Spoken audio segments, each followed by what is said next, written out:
Pour moi, la foi, c'est croire en soi et se dire qu'on a les ressources nécessaires à l'intérieur de nous pour évoluer et que toutes ces choses-là, ces béquilles, elles peuvent nous aider un temps, mais elles nous freinent terriblement. 1, 2, 3, 4. La petite voix, la petite voix.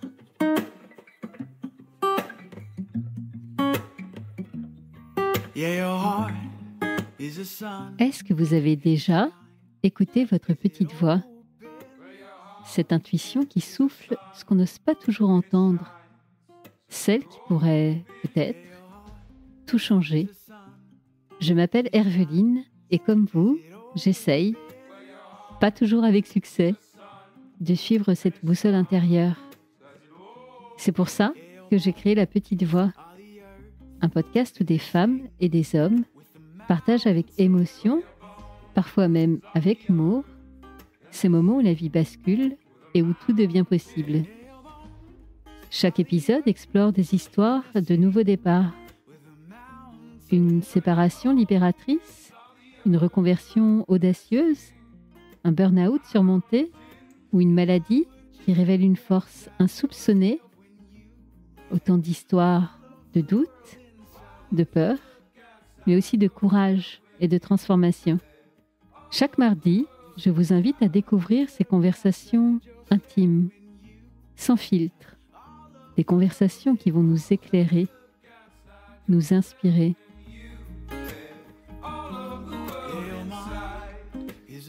Alors, prêt à écouter La Petite Voix pour entendre la vôtre ?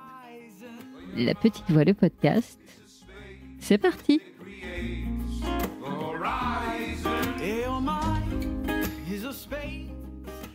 Il y a des histoires qu'on croit connaître jusqu'à ce qu'on les entende autrement.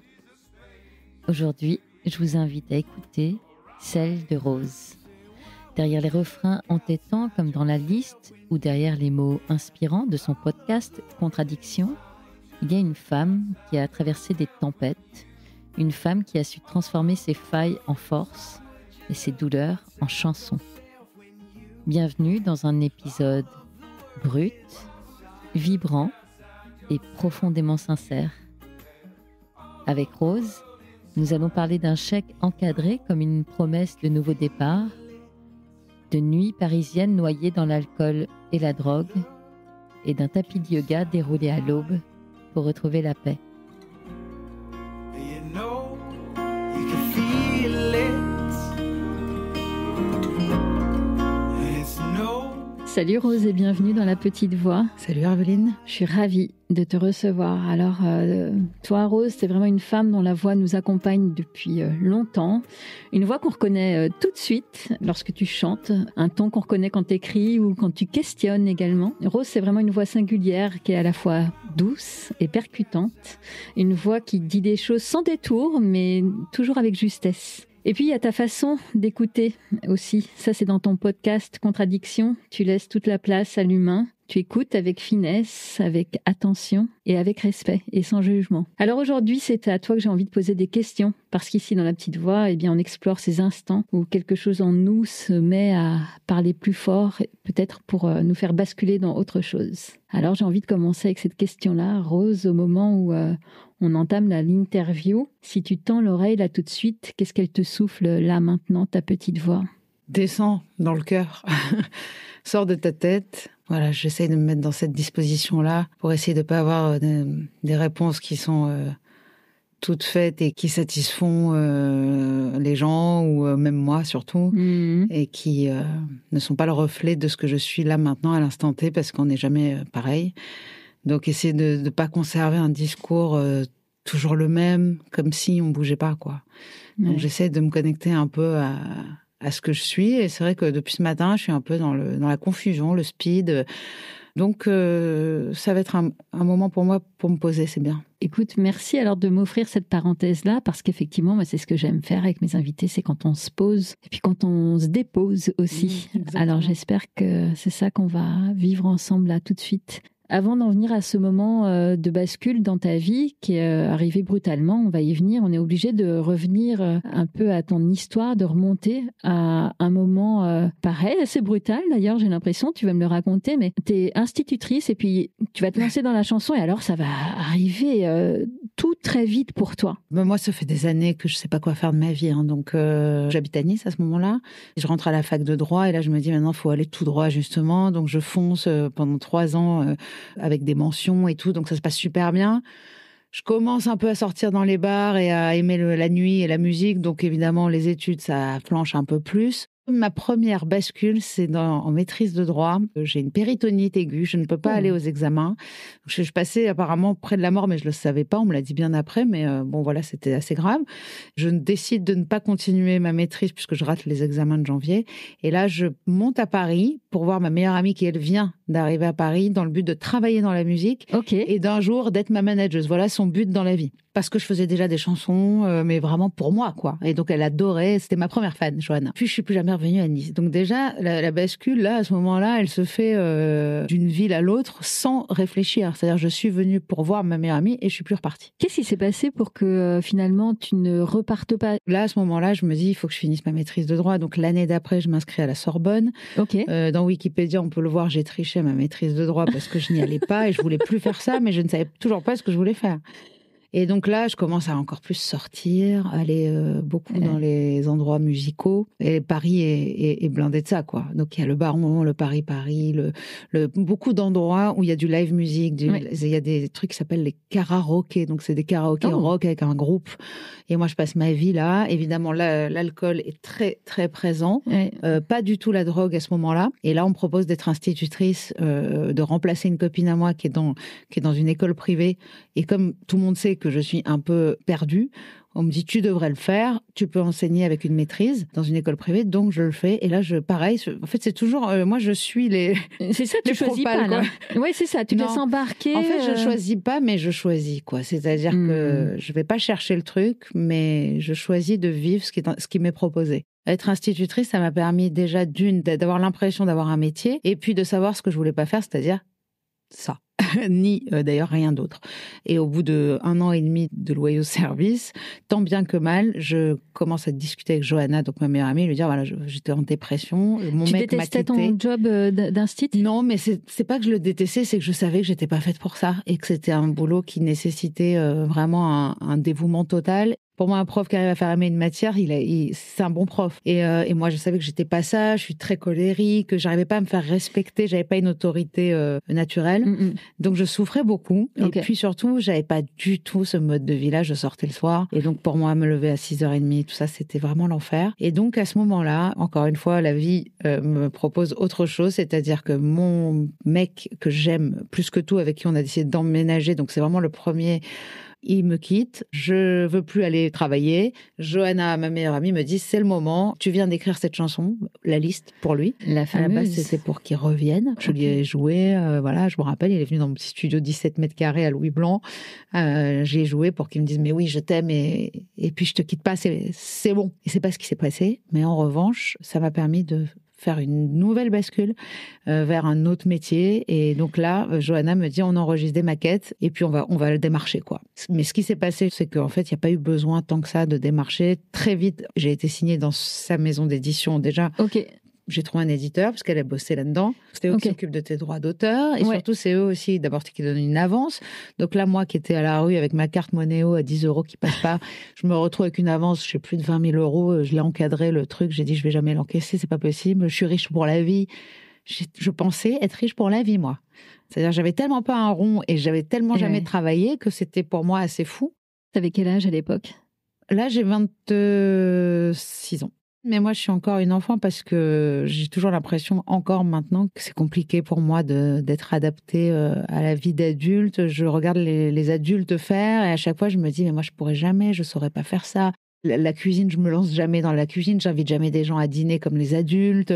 Tout ce qui a l'air d'être un truc de daron, ça me fait super peur. Les réunions parents-professeurs, j'ai l'impression que c'est moi, les rendez-vous pour moi. Bah là, ce premier échec, c'est waouh. Ouais, et puis surtout, c'est le début parce que, en fait, à Mais partir de là, ça s'arrête plus. On trouve une maison de disques, je rentre en studio, j'enregistre. Quelques mois après, l'album sort. En septembre 2006, il sort. Quelques mois un peu flottants, mais un concours de circonstances magnifique autour de janvier-février, donc de 2007. Là, explosion, parce que je fais Taratata, la nuit de la chanson française avec Daniela Lombroso. Je suis invitée à des émissions de radio, des grosses émissions, tout ça en même temps. Et donc, souvent, c'est le faisceau de choses qui fonctionnent. Et hop, ça prend quoi. Ça a explosé même. Ça prend et ça explose, ouais. Notamment avec cette chanson que tu évoquais, La Liste.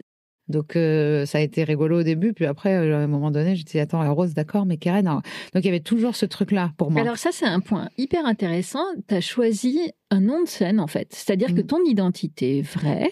Tu as un autre prénom. Qu'est-ce que ça raconte pour toi ?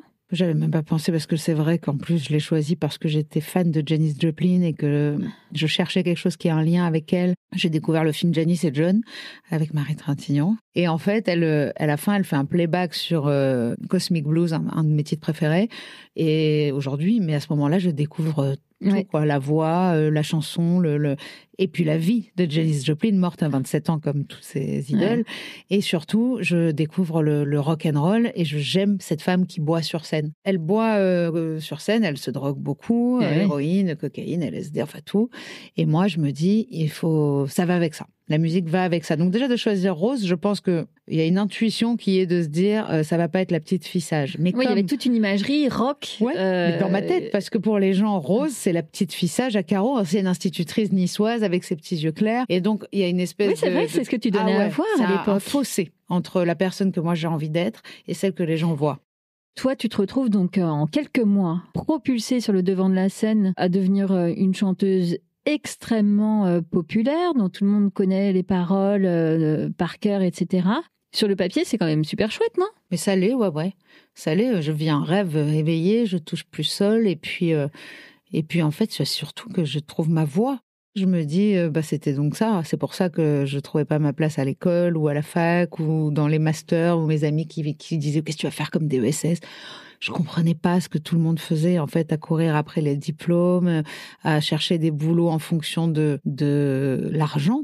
Et moi, ça me parlait pas du tout. Et j'arrivais pas, je comprenais pas. Et là, soudainement, je me dis, si ça a fonctionné, j'ai cette intuition, j'ai cette petite voix-là qui me dit, t'as rien cherché, c'est arrivé. Donc, c'est ton chemin. C'est quoi cette vie ? T'es en tournée tout le temps, du coup t'es toujours sur la route, etc. Ça ressemble à quoi ? Au début, les premières années sont vraiment folles. Surtout que moi, je mène une double vie, c'est la nuit et le jour. Donc, c'est-à-dire non seulement les journées sont blindées de promotions, de rendez-vous, d'interviews. Le soir, il y a souvent des concerts et moi, je continue la soirée toute la nuit. Donc, évidemment, je me consume, mais je m'en rends pas compte. Je suis jeune et puis surtout le désir et la joie font que je tiens, mais c'est beaucoup de routes. Donc au début, on a commencé une tournée, on savait pas que ça allait exploser. Donc les dates se bookent bien avant en général, à l'année d'avant. Donc là, je me retrouve à faire des petites salles qui sont surblindées alors qu'on pourrait faire des grandes salles. Et surtout, j'ai une tournée pendant 6 mois de première partie, juste ma régisseuse et moi. On bouffe des kilomètres, on passe de Brest à... on se fait Brest, Nice, Et je fais les premières parties d'Olivier Ruiz, d'Alain Souchon, d'Axel Red. Ça, c'était... de toute façon, c'est fou. C'est complètement fou. Mais je me rends compte aujourd'hui que je réalisais pas du tout ce qui m'arrivait. J'avais pas compris que c'était un métier.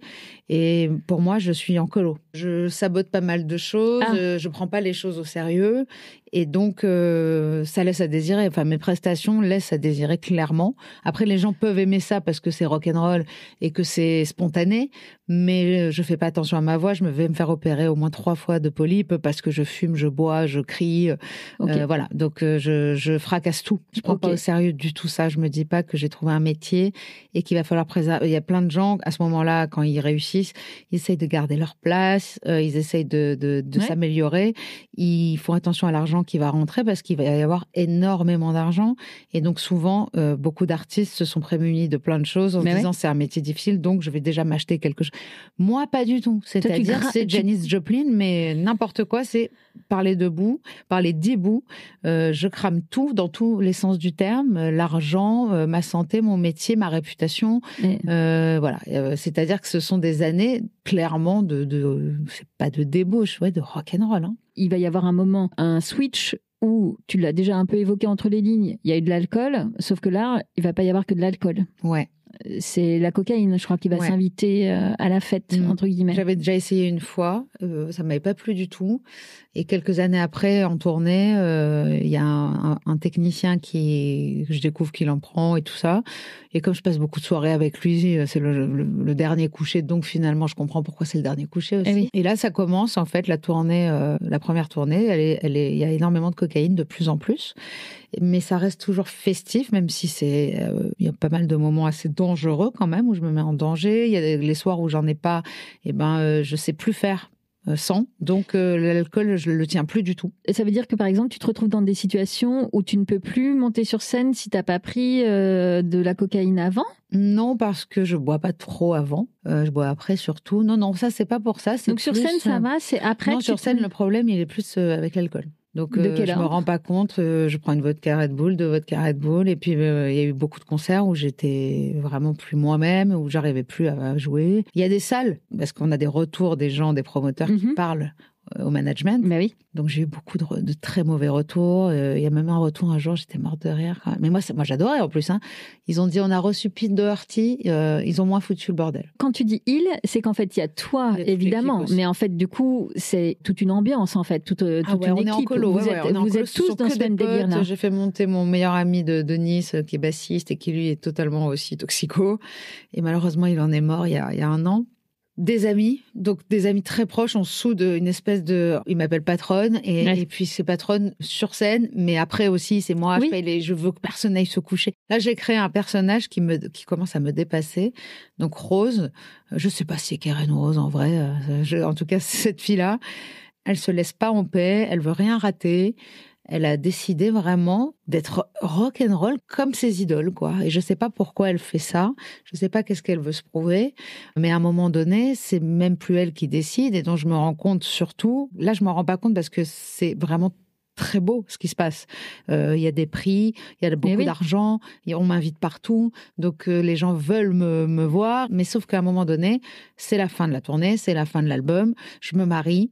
Et puis, quelques mois après, je me sépare encore, mon mari part, je me retrouve à devoir écrire un nouvel album, et puis là, c'est la panne sèche. Okay. Et puis surtout, je suis livrée à moi-même parce que là, j'ai plus du travail tous les jours. Donc, j'ai été 2 ans totalement suroccupée, et là, soudainement, c'est le vide intersidéral. En fait, c'est vraiment du jour et nuit, quoi. Voilà, du tout au rien. Et puis là, je me retrouve seule dans l'appartement qu'on avait avec mon mari. Je suis aux Abbesses, donc dans le 18e, et puis là, je commence carrément à partir en vrille toute seule. C'est-à-dire que je vais sortir seule. Je vais dans les bars, je rencontre des gens, je les ramène chez moi, j'achète de la drogue par 5 grammes pour pouvoir en avoir pour tout le monde. En fait, je me rends compte que là, à ce moment-là, je suis dans un tel vide que j'ai besoin tout le temps qu'il y ait des gens chez moi. Vraiment, je me le laisse couler jusqu'à un point fou. J'arrive tant bien que mal à faire ce 2e album. Mais à partir de là, ce sera plus jamais pareil. Et puis le succès aussi n'est plus du tout le même. Donc là, moi qui ai eu tout ce que je voulais sur le premier, là je me retrouve à me dire non, ils veulent pas, là tu vas pas aller, taratata, ils veulent pas. Puis surtout, je fais d'autant plus la fête. C'est un cercle vicieux dans lequel je rentre et je me détruis et je détruis tout sur mon passage. La chance que j'ai à ce moment-là, c'est que sur cette 2e tournée, je rencontre le père de mon fils. Et donc, en 2010, je tombe enceinte. Et là, il y a un moment de répit pour moi, pour mon corps. C'est vraiment les 9 mois les plus beaux de ma vie. Déjà, je fume plus, je bois plus de cocaïne, évidemment. Mais c'est surtout que je me sens pleine. Donc, en fait, je suis en train de créer le plus beau truc du monde. Et j'ai le droit, non seulement de me foutre la paix, de ne rien foutre, de faire tout ce que je veux, en fait. Et par exemple, même avec la nourriture, où j'étais en contrôle permanent et la cocaïne m'aidait à ne pas manger, puisque ça coupe la faim. Et là, je me retrouve à manger, je sais pas, je prends 20 kilos, comme une femme enceinte qui fait pas gaffe, quoi. Et je passe un Vraiment une année merveilleuse. Mon fils naît en juin 2011. Et puis j'allaite. Et puis quelques mois après, je dis, j'aimerais quand même bien reboire un petit verre. Donc je vais commencer à tirer mon lait. Et puis, mais franchement, dans ma tête, je me dis, mais je suis guérie. Enfin, je suis heureuse. Je t'écoute et je me demande, est-ce qu'à un moment dans ton entourage, même par exemple dans ta famille, il y a des personnes qui, eux, vont voir, même dans ce moment d'euphorie où pour toi, en fait, tout est OK et même la drogue, etc., t'as personne qui va venir un peu tirer la sonnette d'alarme et te dire, attends, regarde, on pense que là, tu déconnes. Ah bah ça, c'est tous les soirs. Tous les soirs, Johanna me dit, tous les lendemains matin, je sais que je dois m'excuser, j'ai fait des choses, il y a des soirs où je suis en blackout, et donc on doit me porter, on doit me ramener, je sais plus avec qui je suis rentrée, où, quand, comment, je rentre chez moi, j'ai pas les clés, je dors devant mon perron. Non, mais on parle d'une vie terrible. Et donc ma meilleure amie, elle s'inquiète, mais tant que je vais bien, et le lendemain, je dis, ça va, c'est rock'n'roll. Je le raconte tout le temps avec le sourire et tout le monde est mort de rire. Je me suis créé cette image-là de la nana qui fait n'importe quoi et tout le monde trouve ça drôle. Et moi, ce que je veux, c'est que tout le monde se marre. Et en tournée, le but, même sur scène, mon but, c'est de faire marrer mes musiciens. C'est pas du tout que le public s'éclate. Donc sur scène, je fais tout ce qui peut être le plus fou. Pendant les 3 premières années de mon fils, j'ai un 3e album qui marche plutôt bien, et puis juin, et puis là, je fais quand même la fête, mais ça reste un peu plus modéré. Le vrai moment, et heureusement que la souffrance arrive à un moment, là, je me retrouve à me séparer du père de mon fils, je suis en garde alternée, et là, je vis une vie alternée. Débauche, maman, et puis ça se mélange, débauche, maman en même temps. Je prends des nounous pour garder mon fils 1 heure pour sortir boire un verre, et puis la nana, je la rappelle 15 fois pour lui dire, je vais rentrer dans 1 heure, et j'arrive, il est 8 heures du mat. Ce genre de vie, ça se passe vraiment, 2014, 2015, 2016, après une nuit très, très compliquée, nuit blanche, parce qu'on fait beaucoup de nuits blanches avec la cocaïne. Bon, d'abord, je suis encore en très grande dépression. Je commence depuis quelques mois, à aller voir une addictologue. Cette psy m'a laissée toute seule arriver. Pendant 1 an, ça a duré, à la conclusion qu'elle ne voulait pas me donner elle-même, celle qui était, tu dois arrêter de boire. Et sauf que là, encore une fois, j'avais arrêté 40 jours, et puis ce soir-là, j'avais rechuté. Le matin, je dépose mon fils à l'école et je vais là où elle recevait, et j'arrive avec un petit sac. Je savais que je voulais être hospitalisée, quoi. Parce que je savais que j'avais très envie de mourir, en fait. Je ne voyais plus comment c'était possible de continuer à vivre de cette façon-là. Non seulement je pouvais pas vivre comme ça, mais je pouvais pas vivre sans l'alcool et la drogue, puisque j'y arrivais pas. Donc, pour moi, j'étais arrivée dans une impasse, quoi. Et à partir de là, donc, j'ai eu une hospitalisation quand même qui a duré 2 semaines. Et à partir de là, il y a 1 an de va-et-vient, pareil, encore. Donc, c'est très long, ce chemin. C'est la vigilance permanente après. Mais là, ça a été très long pour arriver à la décision d'arrêter de boire et de prendre de la cocaïne le 11 octobre 2017, 1 an après l'hospitalisation jour pour jour. Et c'était le 11 Pourquoi octobre. Ce jour-là précisément? Qu'est-ce qui se passe? Moi, j'ai un problème avec septembre de toute façon. Je fais des dépressions tous les automnes. Et puis, ce jour-là, j'ai fait la fête encore, la veille, donc le 10 octobre 2017. Et puis, sauf que là, la différence, c'est que j'ai rencontré quelqu'un depuis quelques mois, et je suis amoureuse, et je lui ai fait passer une soirée assez terrible. Il me la raconte le lendemain, et par amour, parce que je veux que ça fonctionne, en fait, il m'a pas dit qu'il allait me quitter, mais c'était genre, il me dit, je sais plus quoi faire. Donc lui n'était pas pris dans la même addiction? Non, enfin, c'est quelqu'un qui faisait la fête aussi. Alors, on s'est connus comme ça, et c'était drôle, en fait. Mais sauf moi, je lui mentais. Il a compris qu'en fait, moi, en plus de faire la fête, j'allais aux toilettes, je prenais de la coke. C'est ça, tu faisais plus la fête, là. En tout cas, tu t'étais laissé embarquer. Et tu dis, en fait, le fait d'avoir ton fils pendant la grossesse, t'as adoré ce moment-là. Et du coup, ça t'a porté et ça t'a rempli. Mais malheureusement, en fait, quand il va naître, ton rôle de maman va pas remplir suffisamment. Non, il est trop difficile. J'avais besoin d'alcool. C'est là où ça a commencé à s'installer, en fait. Parce que je faisais des journées non-stop. Voilà, on a un enfant de 2 mois, de 6 mois. Et donc, je faisais tout ce qu'il fallait. C'était épuisant. J'habitais en banlieue. Et puis, il se couchait très tôt. Solal, c'était un enfant qui dormait cool. Et donc, je le couchais à 19h. Et là, c'était...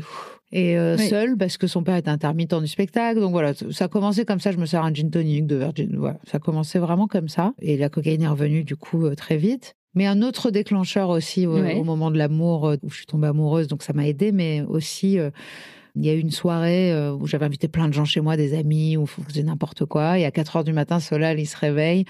Je le vois avec ses yeux d'ange. Et je vois ce qui se passe dans ce salon. Et donc ça aussi, ça a été pour moi une violence de me dire, ok, t'es plus capable d'être une mère. Je savais que j'allais le détruire, ou alors pire, j'allais le priver d'une mère, surtout parce que je pense que moi, j'étais prête à mourir. Hein. Tout le temps. Pas une fois, tout le temps. C'est la seule façon d'arrêter de souffrir. Je vois pas d'autre solution parce que j'ai l'impression d'essayer.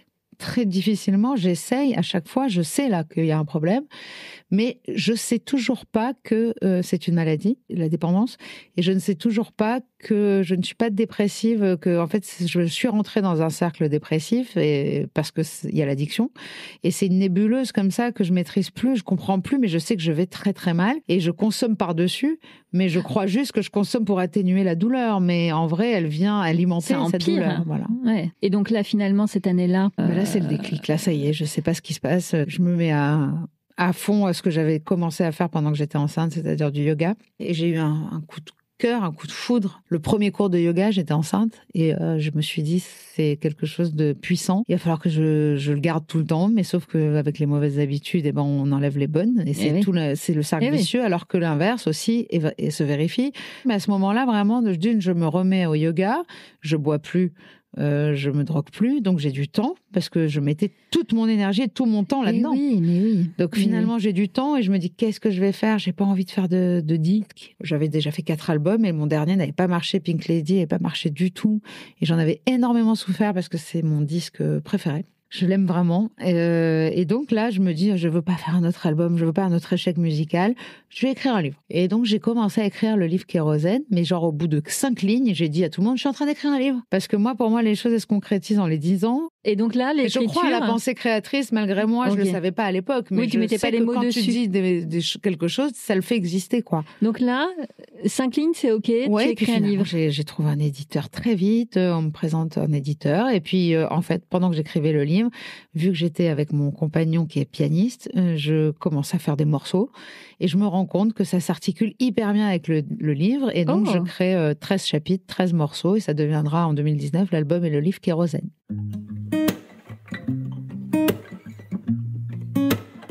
Comment tu vis la fin de l'addiction ? Parce que tu le dis, hein, même encore aujourd'hui, même 10 ans plus tard, quand on a été addict, cet appel-là, il est peut toujours se réinviter. Voilà, il n'est pas toujours présent, mais il peut se réinviter. Donc, comment tu gères ça à l'époque ? Je sais pas. C'est comme si c'était non négociable dans ma tête. Il y a quelque chose qui s'est passé qui était genre, c'est terminé. Donc, ça a été dur au début, les premières ginger beer, j'aimais pas sortir du tout. Et puis, petit à petit, on ressort. Et puis, finalement, on ressort plus parce qu'on se rend compte que les gens bourrés, on n'a plus envie. Je change vraiment, littéralement de vie. Je me rends compte que j'adore me coucher tôt, que j'adore me lever tôt. Donc, je commence à faire mon yoga de plus en plus tôt. Et puis, il y a le confinement qui arrive. Donc, on est bien, on est à la maison. C'est hyper chouette. Moi, je vis ma meilleure vie. Sauf que, comme à ce moment-là, je n'ai plus peur de l'alcool ou de la drogue. Enfin, dans ma tête, je l'ai enlevé de ma tête. Mais surtout, je ne sais pas que c'est une maladie. Alors, je pensais que j'avais déconné, que j'avais créé une addiction, mais que maintenant que j'avais pas bu et pas consommé de cocaïne, j'en étais sortie, en fait, que c'était derrière moi. Mais là, je commence à me dire, ça peut être cool si je peux reboire un petit verre de temps en temps comme tout le monde. Et comme c'est le confinement et que tout le monde boit, les fameux je commence à apéros introduire un verre ou deux, et je me dis, mais c'est merveilleux, je peux boire. Mais cette merveille ne durera vraiment pas longtemps parce qu'au bout de quelques semaines comme ça, déjà un verre, 2 verres, et puis finalement, je commence à dire, ouais, à midi, si on se fait un poisson, on se prendrait pas un petit blanc. Donc là, je commence vraiment à augmenter les doses. C'est-à-dire, à partir du moment où je suis obligée de justifier avec les autres quand je bois, c'est que je sais très bien que je dois pas le faire. Et voilà, et puis là, ça repart, en fait. Et c'est le désespoir parce qu'en fait, il y a une culpabilité beaucoup plus grande, une honte beaucoup plus grande. En plus, il y a du mensonge parce que tout le monde pense que je suis toujours clean. Puis à ce moment-là, je me dis, je vais jamais retrouver le déclic parce que le déclic, je l'avais trouvé pour plein de raisons. Mais en fait, un déclic, cette volonté-là, elle disparaît. C'est pour ça qu'aujourd'hui, on dit que la volonté n'a rien à voir avec l'addiction. On peut trouver le déclic une fois, mais il va disparaître. Il va disparaître parce qu'on ne sait plus pourquoi. Moi, je ne savais plus pourquoi j'avais décidé d'arrêter. Ouais. Et là, je décide d'aller chercher sur Internet un peu de l'aide et je trouve des réunions narcotiques anonymes, mais Zoom. Et là commence une nouvelle vie. C'est une autre nouvelle vie pour moi parce que je découvre des gens qui sont comme moi, qui ont le même problème et finalement je découvre que c'est pas une honte, que je suis juste malade, que je ne pourrai jamais boire, qu'il faut capituler sur ça. Et c'est ça le plus dur à faire. C'est l'étape numéro 1. C'est un programme en 12 étapes. La première, c'est la capitulation. Mais c'est vraiment ce truc-là de se dire, ce truc-là, c'est terminé pour moi. J'ai perdu la guerre, mais la guerre est finie. Voilà. C'est ça qu'on nous dit. Il n'y a pas de compromis possible, en fait. Tu négocies plus. Mais sauf que cette maladie, elle est vicieuse parce que ta tête malade te dit tout le temps que tu n'es pas malade. On parle de rétablissement dans le programme des narcotiques anonymes, mais en fait, même les rechutes ne t'enlèvent pas ton rétablissement. Le rétablissement, lui, ne s'arrête pas, il est progressif, c'est pas linéaire, et si tu fais un pas en arrière, souvent on te dit, tu n'as pas fait un pas en arrière, tu prends de l'élan. On sait que les addictions, ça fait partie du principe que, en fait, il y a des rechutes. T'es testé en permanence. Ce que j'entends, c'est que toutes ces années un peu folles, là, en pleine musique, concert, c'était OK, il n'y avait pas de culpabilité puisque ça faisait partie de ton personnage que tu avais créé. En revanche, quand ça va revenir plus tard, où tu es dans une vie beaucoup plus posée, où tu te crois sorti de ces démons-là, là, c'est pas OK, quoi. C'est pas OK. Et la culpabilité, c'est lourd. C'est un sentiment qui te donne envie de consommer. Donc, il faut vraiment sortir de la culpabilité, de la honte. Tout ce qui m'arrive dans ma vie fait partie du chemin d'éveil. L'important, c'est pas la rechute, ce que ça va te faire en soi, c'est ce que tu vas en faire. Il y a des gens qui ont fait ça pendant 20 ans et aujourd'hui, ça fait 20 ans qu'ils n'ont rien pris. Donc, ça peut être très long, mais l'addiction, c'est un chemin aussi assez rapide vers l'éveil. J'ai l'impression que toi, à travers l'addiction, ça t'a, par la force des choses, ça t'amène à bosser sur toi en thérapie, mais qu'il y a aussi toute une porte presque d'invisible et même de spiritualité qui s'ouvre à toi, en fait, et qui va t'aider à te réconcilier dans ton chemin.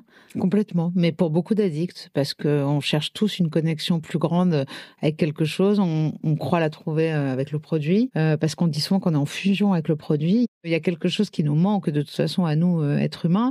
Les addicts essayent de remplacer ce lien et ce manque par quelque chose. Ils ont trouvé le mauvais outil, quoi. Et moi, en tout cas, ça m'a permis de voir à chaque fois que tant que je transformerai pas ça et que j'évoluerai pas, j'irai me connecter au mauvais chemin, j'irai sur la mauvaise route. L'essentiel, c'est de marcher sur son propre chemin. Moi, j'ai pas l'impression de marcher sur celui de quelqu'un d'autre. Ça, c'est une certitude. Ce qui n'était pas gagné quand tu nous dis que, à la vingtaine, tu ne sais pas où est ta place, en fait. C'est pas clair du tout. Aujourd'hui, je sais qu'en tout cas, mes expériences me permettent de transmettre quelque chose et à ce moment-là, la souffrance s'arrête. Parce qu'à partir du moment où tu en fais quelque chose, que tu le transmets, que tu le comprends, que tu le transcendes et que ça t'amène vers des portes, c'est-à-dire que la porte d'entrée vers la spiritualité, il y en a pour qui c'est la religion, il y en a pour qui c'est des retraites, il y en a pour qui c'est le yoga.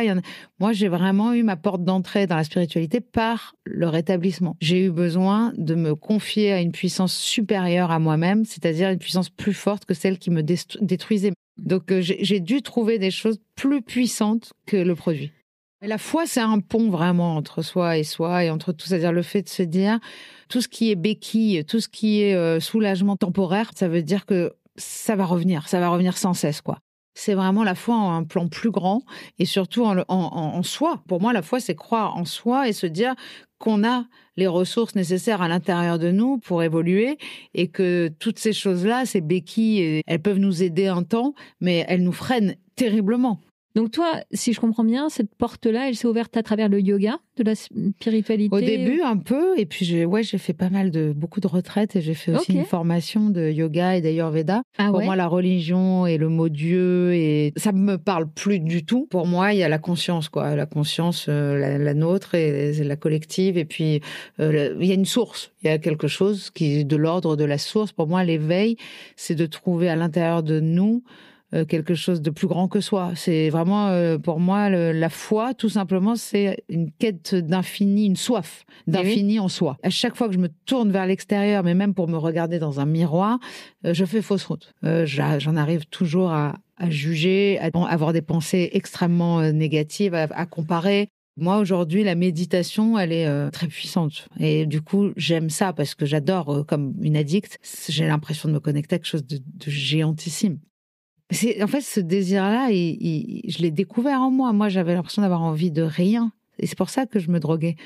J'arrivais pas à trouver des choses qui me donnaient envie. Aujourd'hui, mon problème, il est plus de devoir gérer toutes ces envies. Et donc, parfois, une confusion terrible parce que j'ai envie de faire tous les choix en même temps. Donc souvent, au même moment, genre je me lève très tôt le matin, au même moment, je me dis attends, mais il est très tôt, j'ai envie d'écrire. Ah ben non, il est tôt, donc tu peux méditer. Ah ben non, mais là tu peux faire du yoga, ben c'est le moment de travailler. Et pourquoi tu lirais pas ça? Et en fait, ça me perturbe énormément parce que ça m'handicape énormément parce que ça, c'est un tempérament d'addict. Et en fait, dans le rétablissement, une fois qu'on a lâché les produits, il faut capituler sur tout le reste. C'est capituler sur le fait qu'on va pas pouvoir tout faire, capituler sur le fait qu'il y a une temporalité. La journée, elle a pas plus de 24 heures. Le problème, c'est qu'aujourd'hui, les journées me semblent trop courtes. Et à l'époque, ce qui était flagrant dans toutes mes dépressions, et c'est pour ça que j'avais envie de mourir, c'est qu'une seconde était une éternité. Des fois, je me mettais au lit, je me remettais au lit à 16h, 17h parce que je voulais être demain. Mais je voulais être demain pour quoi faire? Pour revivre la même chose. Donc, et aujourd'hui, je veux pas être demain. Donc, c'est vrai que c'est la même chose, en fait. C'est la même folie. L'intensité est toujours là. L'intensité est toujours la même et parfois, elle est très dangereuse. Et comment tu arrives à la brider malgré tout, en fait? Parce qu'on sent que ton tempérament t'appelle à ça. Tant que je veux brider, en fait, tant que tu lâches pas prise, tu arrives pas. Ouais. Donc à chaque fois que je dis, il faut que je fasse moins, il faut que je fasse ci, à chaque fois ça devient de pire en pire. Ouais. Et ce matin, ce que j'ai fait, c'est pour ça que je me suis mise en retard. J'ai dit, je fais mon yoga comme d'habitude, mais des fois ça peut durer 20 minutes comme 2 heures, quoi. Et ce matin j'ai fait 2 heures parce que j'ai fait une séance de méditation beaucoup plus longue et je m'en suis pas rendu compte. C'est-à-dire que j'étais tellement bien, c'est le seul moment. Mais vraiment le seul. Et du coup, c'est flippant. C'est le seul moment où je suis vraiment ici et maintenant, où j'arrive à me détacher de mon mental et à rentrer à l'intérieur de moi. Et en fait, je suis comme si j'étais à la maison. C'est-à-dire, dans ma tête, la phrase qui me vient à chaque fois, c'est « il y a nulle part où aller. Il y a nulle part. Il y a rien à faire, rien à tenir, nulle part où aller. Lâche. » Et en fait, tu lâches. Et tu dis oh. Mais c'est dangereux aussi parce que je peux pas rester dans cet état et dans cette posture toute la journée non plus. Donc moi, je cherche l'équilibre en permanence. Il y a des moments où je dis, ah là, je suis bien. Et là, c'est déséquilibré comme ça. Je travaille trop, je suis trop sur mon téléphone, trop. Et là, je sens que ça va pas. Ah, je suis trop dans le spirituel, je suis trop perché, quoi. La beauté de cette intensité-là que tu vis, c'est parce que justement, tu t'es trouvé. Tu vois, tu l'as beaucoup dit au début de l'entretien. Je ne savais pas, en gros, qui j'étais finalement et ce dont j'avais envie. Et là, tout d'un coup, on t'ouvre les portes de toi. Ouais. Cet accès-là, c'est mais magnifique en même temps, aussi. Si on me demande maintenant, donc tu as trouvé qui tu étais, alors qui es-tu? Je sais pas, je peux pas te dire. Déjà, quand on me dit de me présenter, tu dis, je m'appelle Keren, j'ai tel âge, je fais tel métier. Déjà, tout ça, c'est l'ego et c'est le mental qui parle. En fait, c'est pas ce que tu es profondément. Ton âme, elle est pas ça. Donc, j'ai eu accès à de nombreuses reprises à mon âme. Et j'en ai été tellement émue que on recherche ça. Ouais. C'est pareil que la première ligne, le premier vers. Toute ta vie, tu recherches ça. Mais tu le retrouveras plus jamais. On a beau dire tout ce qu'on veut, maintenant, je comprends que je grandis et je vieillis pas. Quand je me regarde le matin dans le miroir, je me dis, ma pauvre, t'es vieille. Et ces pensées-là, elles reviennent toujours. Et je me dis, mais putain, t'as pas grandi. Ça y est, je veux dire, t'as pas changé. Ça ne change pas, en fait. Et en fait, c'est ça. Le paradoxe et la difficulté de cette incarnation, c'est que on est sans cesse, on fait des allers-retours entre des choses extrêmement élevées et des choses extrêmement basses. Et en même temps, quelle chance tu as de pouvoir accéder à ces expériences élevées, parce qu'il y a aussi beaucoup de personnes qui vont... Oui. Alors, mais ça me vient pas. En fait, le problème, c'est que ça me vient pas tout seul. C'est du boulot, tu veux dire? C'est de l'envie, c'est du désir, je recherche ça. En fait, c'est ça la foi pour moi, c'est vraiment cette soif d'infini en moi. Je retrouve enfin ma nature sensible. Je croyais que j'avais perdu mon empathie, ma compassion, ma sensibilité. En fait, les médicaments, la drogue, l'alcool, ça lisse le bon comme le mauvais. Et oui, moi je trouve ça très beau, cette sensibilité-là. Alors, souvent, surtout dans nos plus jeunes années, elle est un handicap parce qu'on ne sait pas l'apprivoiser. Donc, je sais qu'aujourd'hui, mon plus grand boulot va être de capituler sur le fait que je ne sais pas dire les choses simplement. Il va falloir que je parle énormément, trop, que je coupe la parole. Du coup, que je suis hyper invasive dans la vie des autres aussi, parce que j'ai l'impression d'avoir compris souvent des choses. Donc, je suis beaucoup dans le jugement. Ah oui. Je suis beaucoup... et mon plus grand défi aujourd'hui, c'est de vivre ce que je suis en train de vivre et de laisser vivre les autres, de me taire un peu, d'écouter plus que de parler et de m'écouter plus que de réagir, en fait. Voilà. Et agir aussi, bien sûr, parce que agir, c'est pas pareil que réagir. On part tous au départ avec des plans, des codes, des machins. On pense qu'on sait ce qu'on va faire, où on va. Et la vie, elle fait ce qu'elle veut. Et souvent, il se passe exactement le contraire de tout ce qu'on avait prévu. Et c'est ça qui est totalement magique parce que c'est le plan plus grand qui se réalise quand nous, on ne contrôle pas.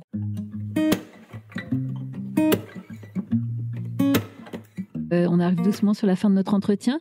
Tu dirais quoi à la petite Keren, pour le coup, de 10 ans ?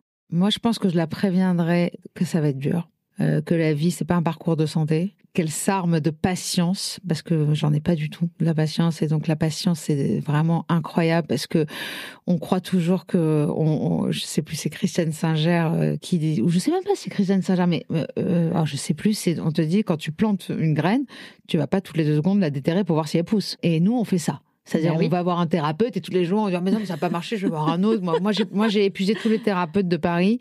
J'ai eu une compulsion de thérapeutes pendant très longtemps. Et en fait, la graine, d'abord, il faut évidemment en prendre soin, l'arroser. Enfin, c'est vraiment, le jardinage, c'est vraiment une super métaphore de l'évolution. Mais c'est surtout que la graine, elle pousse pas sur un sol dur. Tu peux rien apprendre à celui qui croit tout savoir. Et j'ai une chanson dans mon album qui s'appelle J'aurais fait comme toi, qui va sortir donc en octobre, et qui dit sûrement tu te battras contre rien, contre toi, contre tes propres soldats, et c'est toi qui perdras. Et puis surtout, tu maudiras les ténèbres alors qu'il suffisait de rallumer tes rêves et laisser te guider. Donc en fait, de mettre de la lumière au lieu de se plaindre qu'il fait noir. Et qu'est-ce qu'on peut te souhaiter pour la suite ? En fait, j'aime bien cette idée de Rose Movie. J'aime bien cette idée que ce film-là prenne vie sur scène. J'aimerais que les chansons de cet album et ce spectacle et le petit livre qui l'accompagne, j'aimerais vraiment que ça touche des gens, et pas que ça marche ou que ça cartonne ou que je gagne de l'argent. C'est même pas le projet. C'est à la limite, si les gens pouvaient me dire à la fin d'un concert ou à la fin d'avoir fermé ce livre, me dire c'est fou, ça m'a fait comprendre des choses. Pour toi, la suite, c'est le plus beau pour continuer de transmettre. Et continuer. Ouais. Ce que tu fais aussi, on en a peu parlé, mais à travers ton podcast Contradiction, ça a été aussi un très beau moyen pour toi de transcender l'addiction que tu as connue et que je connais toujours. Et en fait, c'est une béquille constante pour moi. Je me vois pas ne plus le faire. Et j'ai énormément de chance d'être soutenue par le gouvernement, donc mission interministérielle de lutte contre les conduites addictives. C'est thérapeutique d'avoir un podcast.